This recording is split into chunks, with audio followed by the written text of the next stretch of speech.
ভক্তরা আনন্দ পাবে। আর আমি যদি জয়ী হই আর আমার ভক্তরা যদি পরাজয় হয় তাহলে আমার ভক্তরা কষ্ট পাবে। তাই কি করলেন তিনি? আজ খেলায় হেরে গিয়েছেন।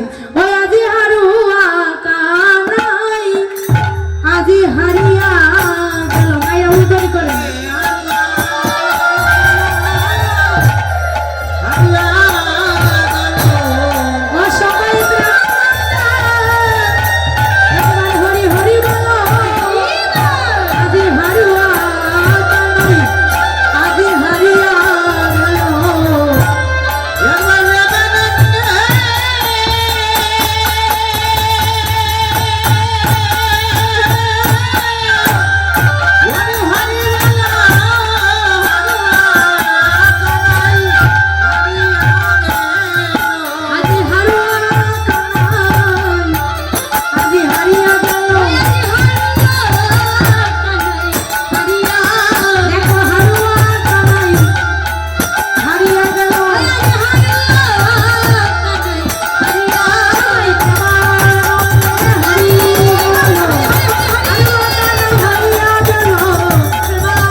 কৃষ্ণের পক্ষে ছিলে। আপনাদের কৃষ্ণ হেরে গেছে, এবার কি করতে হবে মনে আছে? সারা কুলাউড়া করতে হবে। কাকে কাঁদেনি বলে বলাইকে কাঁদেনি। তাই কাজ আজি বলাই বলছে এই কানাই মনে নেই যখন বলেছিলি খেলায় হেরে গেলে কাঁদে নেবে, এবার তুই আমায় তুই নেড়ে আমায় আমায় কাঁদে তুলিয়া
ভগবানের পক্ষে আগে একজন ভক্ত ছিল না, কে ছিল বাবা? শ্রীরাম। শ্রীরাম ওই শ্রীরাম মনে মনে ভাবছে যে আজকে যদি কানাই বলাইকে কাঁদে নেই তাহলে আমার কৃষ্ণের বড় কষ্ট হবে, আমার কানাই কোনো কষ্ট হতে আমি দেব না। আমি তো বড় ভাই, তাই আমি আমার ছোট ভাইয়ের কোনো কষ্ট হতে দেব না। তাই আজ আমি নিজে বলাইকে কাঁদে নেব। তাই আজ গিয়ে বলছে দাদা দেখো তুমি তো বড় ভাই, আমার বৃন্দাবনের বলরাম দেখতে কেমন ছিল না? দেখেছো বলাইকে? এখন দেখতে মোটা সোটা না বলাই, আর কৃষ্ণকে আমার চিকন কালো। কৃষ্ণ দেখতে কেমন? চিকন কালো, তার বডিটাই চিকন। তাই বলছে কানাই তোর বদল আজকে আমি দাদা বলাইকে কাঁদে নেব। তাই আজ কি করলো? শ্রীরাম বলাইকে কাঁদে নিয়েছে। আমার ওদের চিনতে পেরেছে তো, আগেই রেডি। বলছে ও হবে বলাই আর হচ্ছে কি শ্রীরাম। আজ বলাইকে শ্রীরাম কাঁদে নেবে। তাই সবাই মিলনধ্বনি করবেন, কানাই বলাই কি, শ্রীরাম সুদাম কি। ওই আজি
দামে ভাই ভাই রে আমি ধীরে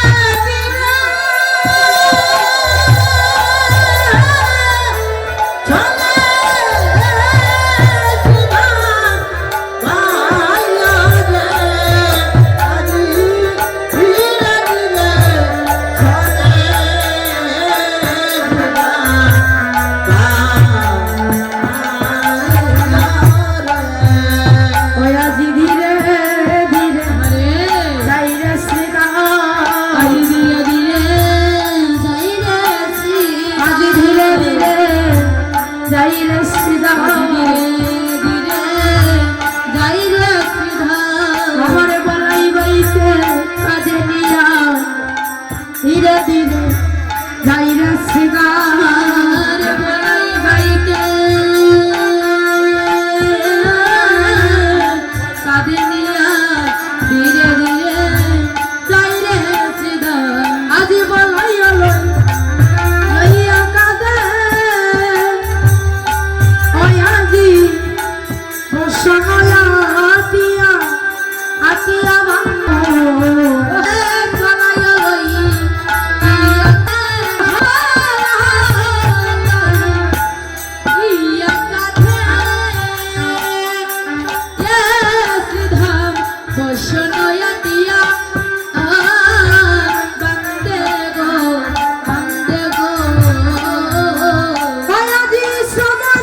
সুশীতল বৃক্ষের তরল ছায় দেখা দিল নিতাই গৌর হরি হরি।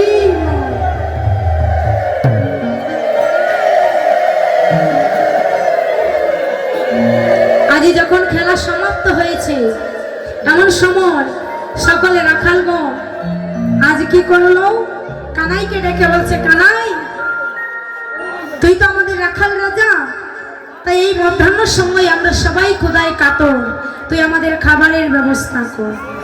তাই আজ কানাই সবার খাবারের যখন ব্যবস্থা করেছে তখন পদক্ষুরটা বলে, যমুনা পুলিনে সকা গনে আজ মাঝে নিয়া